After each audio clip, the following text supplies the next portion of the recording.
चलो देखो बेटा, अब हम लोग देखने जा रहे हैं इसी में आगे permeability and permittivity of medium.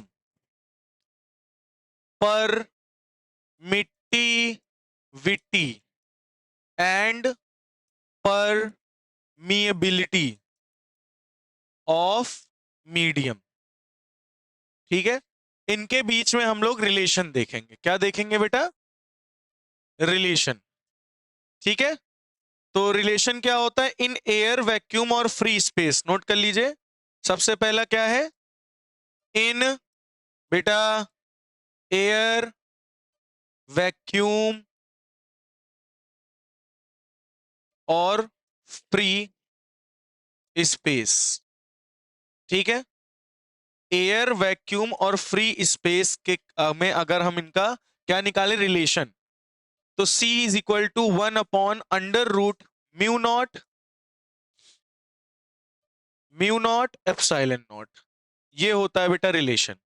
Permittivity और परमेबिलिटी में क्या रिलेशन होता है? C is equal to 1/√μ0 epsilon naught. बहुत ही इंपॉर्टेंट है, याद कर लीजिएगा, पेपर में आता है। ठीक है, ये रिलेशन है किसके लिए? जब एयर, वैक्यूम और फ्री स्पेस की बात होगी तब। इन एनी अदर मीडियम, अगर मान लो कोई दूसरा मीडियम हो तब क्या होगा relation? In any other medium, अगर कोई दूसरा मीडियम होगा तब रिलेशन क्या होगा? तब रिलेशन बेटा होगा V is equal to 1/√μm epsilon m। ये रिलेशन होगा। ठीक है, ठीक है। और आप लोगों ने याद हो पढ़ा होगा μr is equal to μm/μ0, relative permeability या फिर रिलेटिव परमिटिविटी। याद है? ये रिलेशन याद आ रहे हैं आपको? आपने पढ़े थे। रिलेटिव परमिटिविटी क्या होता है? Permittivity of medium upon permittivity in free space और वैक्यूम। तो बेटा यहां क्या बताया जा रहा है? रिलेशन बताया जा रहा है परमिटिविटी और परमिबिलिटी में क्या होता है। ठीक है, क्या होता है? C is equal to 1/√μ0 epsilon naught या फिर √μm एप्सिलॉन m। ठीक है, नोट कर लीजिए। और एक बात याद रखिएगा, जो ये एप्सिलॉन r है इसको हम लोग क्या बोलते थे? Dielectric constant. क्या बोलते थे बेटा? Dielectric constant. क्या बोलते थे इसको? Dielectric constant. पहले बताओ, ये चीज समझ में आ गई है नहीं आई? ये चीज समझ में आ गई है? तो रिलेशन क्या होता है परमिटिविटी और परमिबिलिटी में? C is equal to 1/√μ0 epsilon naught. और किसी दूसरे मीडियम में जाओगे तो क्या होगा? 1/√μm into epsilon m। और रिलेटिव परमिबिलिटी, रिलेटिव परमिटिविटी भी याद होगा आपको, permittivity in medium upon permittivity in free space. तो आज बेटा हम लोग जो नेक्स्ट टॉपिक पढ़ने जा रहे हैं वो है energy density of electromagnetic waves. Heading डालेंगे एनर्जी, बेटा बात नहीं, energy density of electromagnetic waves. Energy density of electromagnetic waves. ठीक है, ये हेडिंग पड़ेगी। चलिए, तो एक बात ध्यान से सुन लीजिए, हम लोग अब इलेक्ट्रोमैग्नेटिक वेव की एनर्जी डेंसिटी फाइंड आउट करेंगे। एनर्जी डेंसिटी का मतलब समझते हो ना? एनर्जी पर यूनिट वॉल्यूम। पर यूनिट वॉल्यूम में कितनी एनर्जी भरी हुई है उसे क्या बोलते हैं? Energy density. नहीं समझे? किसी पर यूनिट वॉल्यूम में, एक क्यूबिक मीटर में कितने एनर्जी भरी हुई है उसे क्या बोलोगे? Energy density. तो इलेक्ट्रोमैग्नेटिक वेव्स की एनर्जी डेंसिटी के बारे में पढ़ेंगे। सबसे पहले इसमें फर्स्ट पॉइंट आप नोट कर लीजिए, electromagnetic waves carry, electromagnetic waves carry energy as they travel, energy as they travel, as they travel through space, through space, through space thus energy is contained thus energy is contained thus energy is contained in in oscillating electric and magnetic field.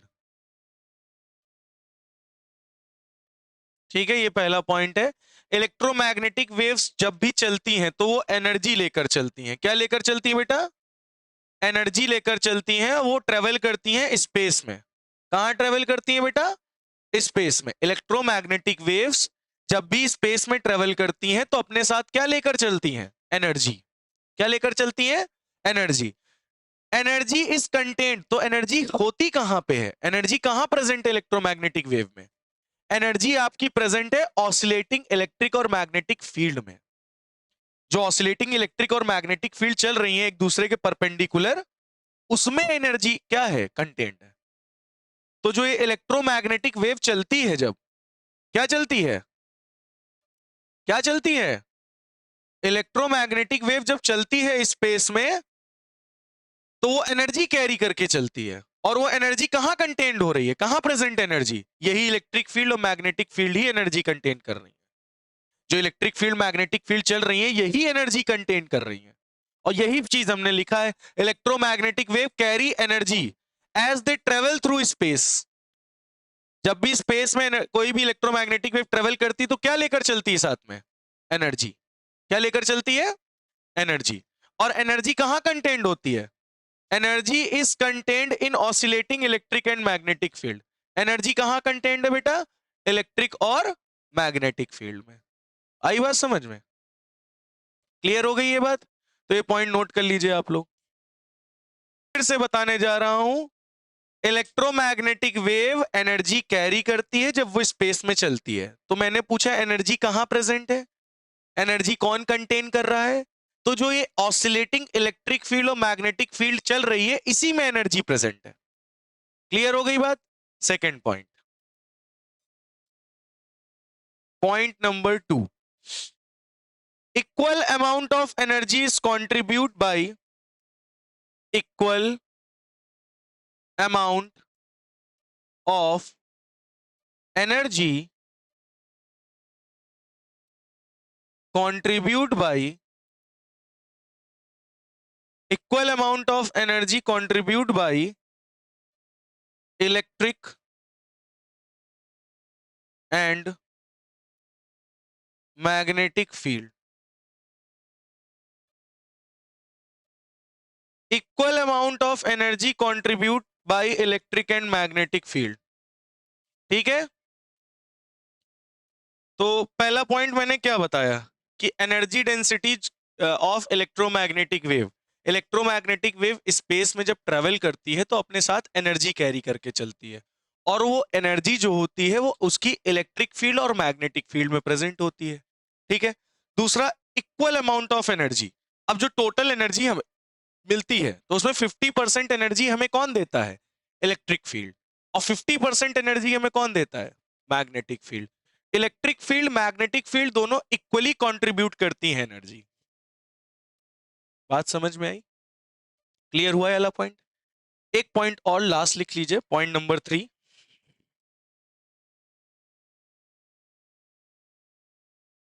Point number 3, by now we know that electromagnetic wave are produced by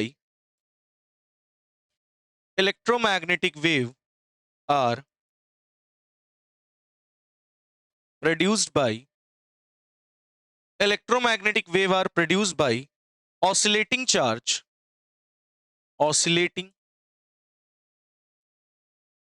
charge oscillating charge in LC circuit in LC circuit in LC circuit. The energy of electric field is from the energy of electric field is from electric field from capacitor, the energy of electric field is from capacitor, while energy of magnetic field, while energy of magnetic field is from inductor. ये point क्या कह रहा है, ध्यान से सुनिएगा बेटा। ये पॉइंट कह रहा है जो इलेक्ट्रोमैग्नेटिक वेव प्रोड्यूस्ड होती है वो ऑसिलेटिंग चार्ज पार्टिकल की वजह से प्रोड्यूस होती है। किसकी वजह से बेटा? ऑसिलेटिंग चार्ज पार्टिकल की वजह से। और वो चार्ज पार्टिकल में एलसी सर्किट ऑसिलेट करता है। कौन सा सर्किट ऑसिलेट करता है? LC circuit. तो एनर्जी, जो इलेक्ट्रिक फील्ड की एनर्जी निकलती है वो हमें मिलती है कैपेसिटर से, और जो मैग्नेटिक फील्ड की एनर्जी मिलती है वो हमें मिलती है एलसी सर्किट में इंडक्टर से। किससे मिलती है? इंडक्टर से। बात समझ में आ गई? इलेक्ट्रिक फील्ड की एनर्जी हमें कहां से मिलेगी? कैपेसिटर से। और मैग्नेटिक फील्ड की एनर्जी कहां से मिलेगी? इंडक्टर से। तो एलसी ऑसिलेटर ही तो इलेक्ट्रोमैग्नेटिक वेव्स बना देता है। तो इलेक्ट्रिक फील्ड की एनर्जी किससे मिलेगी हमें? कैपेसिटर से। और मैग्नेटिक फील्ड की एनर्जी किससे मिलेगी? इंडक्टर से। तो ये रहा तीसरा पॉइंट, नोट कर लीजिए। अब हेडिंग डालिए energy density of electric field. अब हम लोग सबसे पहले एनर्जी डेंसिटी निकालेंगे इलेक्ट्रिक फील्ड की। किसकी एनर्जी डेंसिटी निकालेंगे? इलेक्ट्रिक फील्ड की।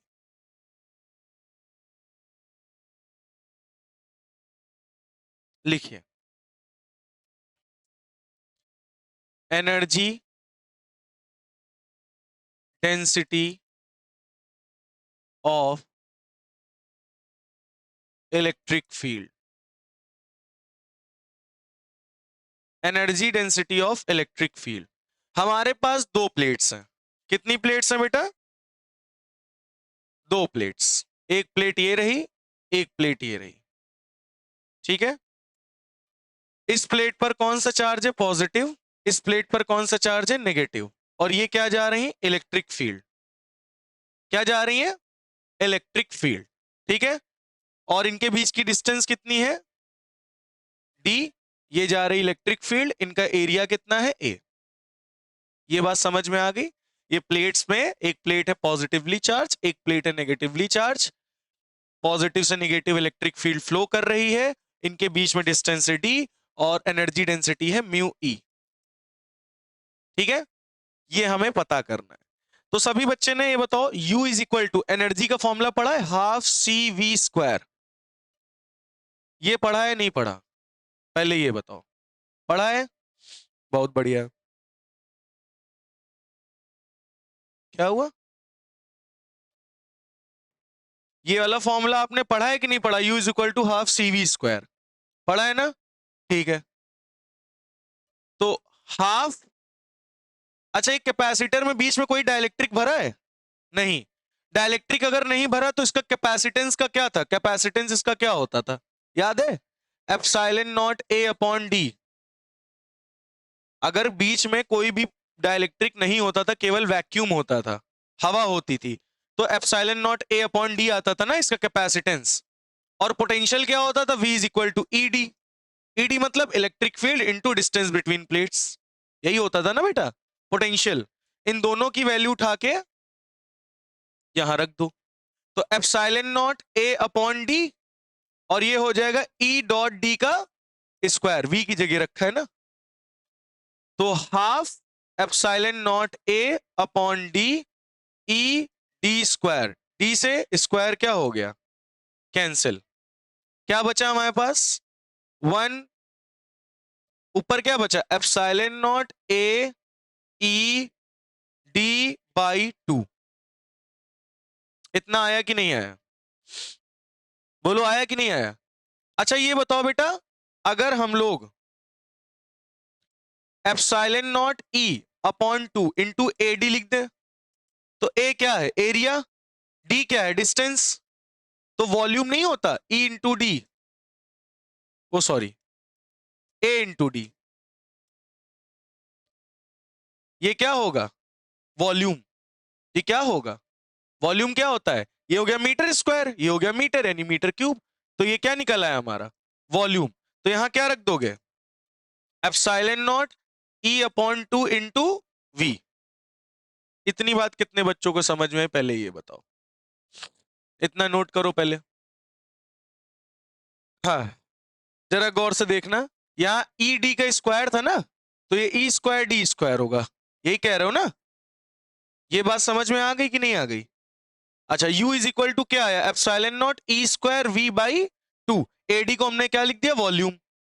और ये एनर्जी है, ये वॉल्यूम है। वॉल्यूम को इधर भेज दो तो यही होगी ना एनर्जी पर यूनिट वॉल्यूम। क्या कहते हो?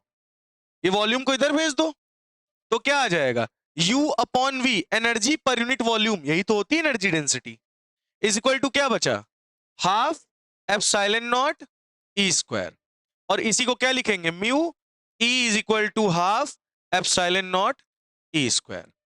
यही होती है energy density of electromagnetic wave. क्या है बेटा ये? Energy density of electromagnetic wave. ठीक है, क्लियर हुआ बेटा? बोलो, नोट कर लो। तो बेटा ये एनर्जी डेंसिटी हमारी निकल आई, लेकिन अब मुझसे बोला जा रहा है एवरेज एनर्जी डेंसिटी निकालो। क्या बोलो? इलेक्ट्रिक फील्ड यहां पे वेरिएबल है या कांस्टेंट है? वेरिएबल है। अगर इलेक्ट्रिक फील्ड वेरिएबल है तो इलेक्ट्रिक फील्ड क्या होगी? E is equal to E naught sine के एक्स माइनस ओमेगा टी। याद है ना? यही तो इक्वेशन निकली थी इलेक्ट्रिक फील्ड की। बताओ बेटा, इलेक्ट्रिक फील्ड की इक्वेशन यही आई थी कि नहीं आई थी? आई थी कि नहीं आई थी? तो क्या लिखोगे? म्यू ई, एवरेज तुम्हें निकालना है। फॉर्मूला क्या है? Half epsilon naught E square. तो ई की वैल्यू क्या है? ये। तो इसको क्या कर दो? ई नॉट का स्क्वायर साइन स्क्वायर के एक्स माइनस ओमेगा टी। बोलो सही है? इसका एवरेज निकाल दो। याद है ना एवरेज शॉर्ट ट्रिक? ठीक है, तो क्या आ गया? Half epsilon naught E naught का square sine square omega T. याद आ रहा है? 1/2 होता था। साइन स्क्वायर में होता था तो क्या लिखते थे? 1/2। और साइन ओमेगा टी क्या होता था? एवरेज 0। तो स्क्वायर में तो यहां क्या लिखोगे? 1/2। इसका एवरेज क्या होगा? 1/2 लिखवाया था मैंने शॉर्ट ट्रिक में। तो 1/2 क्या हो जाएगा? 1/2 1/2 1/4 एप्सिलॉन नॉट ई नॉट का स्क्वायर। ये आ गया आपका एनर्जी डेंसिटी एवरेज। क्या आ गई बेटा? Average energy density. क्लियर हुआ? और यहां पे ये इलेक्ट्रिक फील्ड कैसी है बेटा? वेरिएबल। वेरिएबल इलेक्ट्रिक फील्ड के लिए average energy density 1/4 epsilon naught E naught का स्क्वायर होगा। क्या होगा बेटा? क्या होगा? 1/4 एप्सिलॉन नॉट ई नॉट का स्क्वायर। क्लियर हो गई ये बात? एक बार मैं फिर से समझा देता हूं, जल्दी से ध्यान से सुनिएगा। भाई ये प्लेट है, कैपेसिटर है, एरिया ए, इनके बीच की डिस्टेंस डी है, इलेक्ट्रिक फील्ड ई है। पोटेंशियल एनर्जी का फॉर्मूला क्या होता है? Half C V square. C क्या होगा इसके लिए? Capacitance epsilon naught A upon D पढ़ा है। पोटेंशियल क्या होगा? ई इंटू डी, रख दिया। ई डी का square E square, D square से D cancel. Epsilon naught A E square D upon 2। A D को क्या लिख सकते हैं? वॉल्यूम। वॉल्यूम इधर भेज दो नीचे, क्या हो जाएगा? एनर्जी पर unit volume is equal to half epsilon naught E square. Energy पर यूनिट वॉल्यूम को ही तो एनर्जी डेंसिटी कहते हैं। ये आपका आ गया एनर्जी डेंसिटी। लेकिन बेटा यहां पे जो इलेक्ट्रिक फील्ड है ई, वो वेरिएबल है। तो वेरिएबल है तो क्या है? ई नॉट साइन के x minus omega T. Variable है ना, इलेक्ट्रिक फील्ड बढ़ रही है, लगातार बढ़ रही है। तो इसका मतलब क्या होगा? एवरेज म्यू ई क्या होगा? हाफ एप्सिलॉन नॉट, इसकी ई की जगह क्या रख दोगे? पूरी वैल्यू। ई नॉट का स्क्वायर साइन स्क्वायर के x minus omega T. Sine square का एवरेज निकालते हो तो 1/2 आता था, 2 2 जा 4 हो जाएगा। ये आ गई average energy density per unit, energy density of electromagnetic wave. समझ में आ गई बात इतनी है? नहीं? अब हम लोग निकालने जा रहे हैं energy density of magnetic field. क्या निकालेंगे अब? तो इतना आप लोग पहले नोट कर लीजिए। अब बेटा याद करो, अभी पीछे हमने क्या बताया था, इलेक्ट्रिक फील्ड की एनर्जी मिलती है कैपेसिटर से, थर्ड पॉइंट, और मैग्नेटिक फील्ड की एनर्जी मिलती है इंडक्टर से। तो हेडिंग डालिए energy density of magnetic field, energy density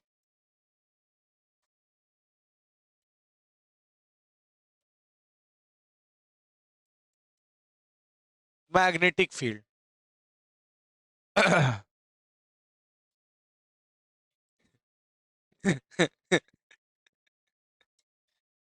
चलो, ये हमारे पास है इंडक्टर, ठीक है। अब सभी बच्चों को पता होगा इंडक्टर की वैल्यू क्या, इंडक्टेंस क्या होती थी, याद है? याद है क्या होता है इंडक्टेंस?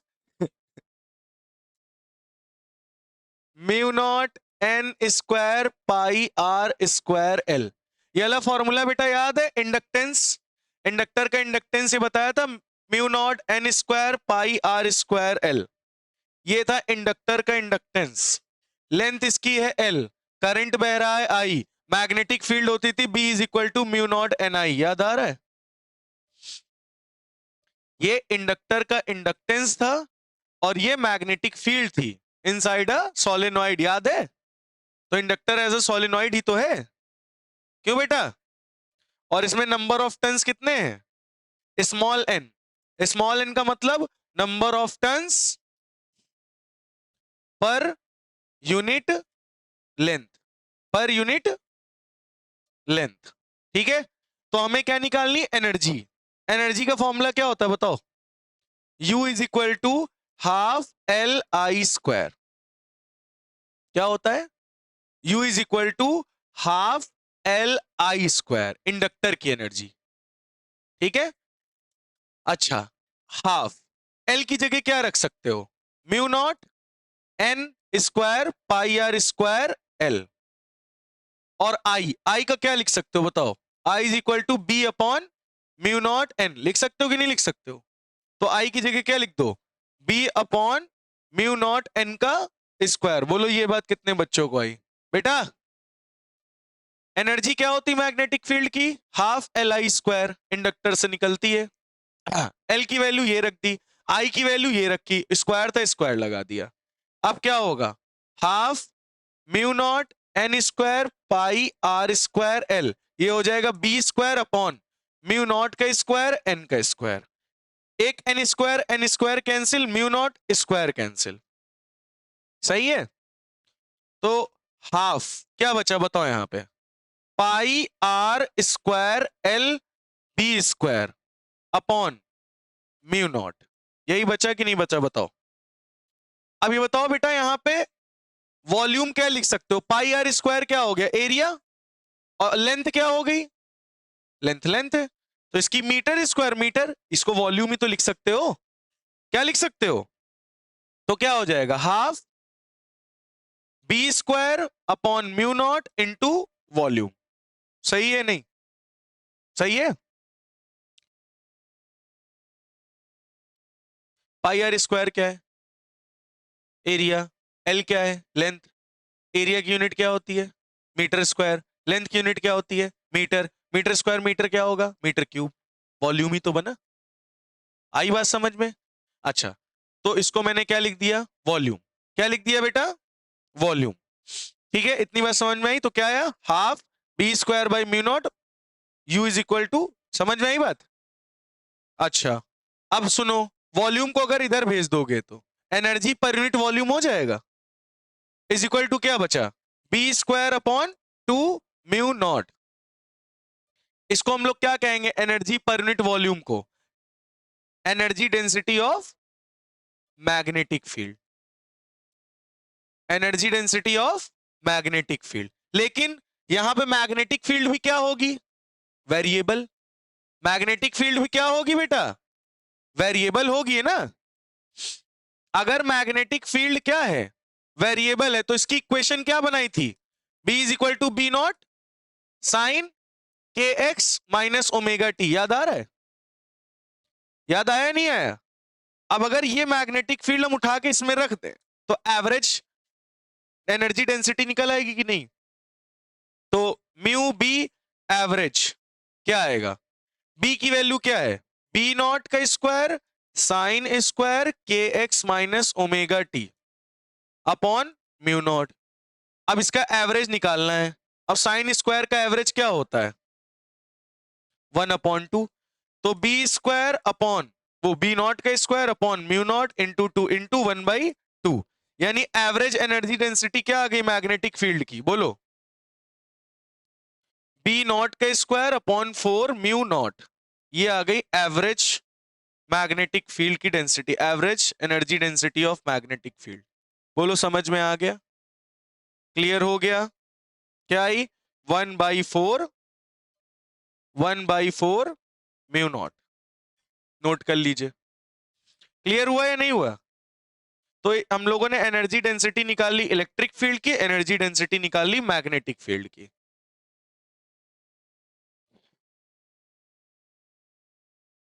ठीक है। अब अगर आपसे एग्जाम में पूछा जाए what is the energy density of electric field, बताओ क्या बताओगे? इलेक्ट्रिक फील्ड की energy density 1/4 epsilon naught E naught का स्क्वायर। याद आया? अगर मैग्नेटिक फील्ड की एनर्जी डेंसिटी पूछ ली जाए तो क्या बताओगे? 1/4 बी नॉट का स्क्वायर अपॉन म्यू नॉट। समझ में आ गई बात इधर या नहीं? ये चीजें क्लियर हो गई या नहीं? समझ में आ गई बात? नोट कर लीजिए, इतना नोट कर लीजिए।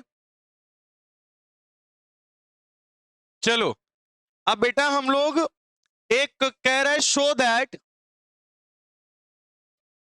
Show that mu E of average is equal to mu B of average.